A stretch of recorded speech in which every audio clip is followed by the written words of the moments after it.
So with that same pressure setup and pressure test, I'm cycling the engine, or cycling the start switch to purge the air. I'm already coming up on, what, 36 psi.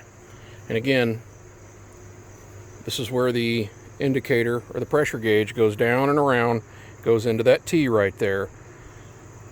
It comes off the pump and is fed back into the T, comes to the pressure indicator, goes around the corner to the pressure regulator back here, and then up to the fuel injector.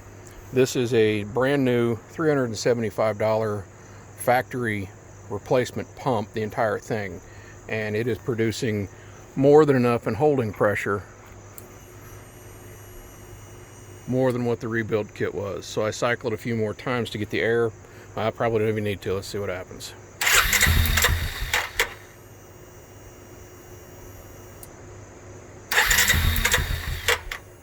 There's 40 psi.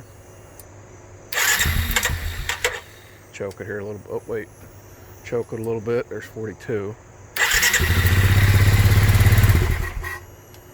Get the air out of the system. It should idle and run like a dream.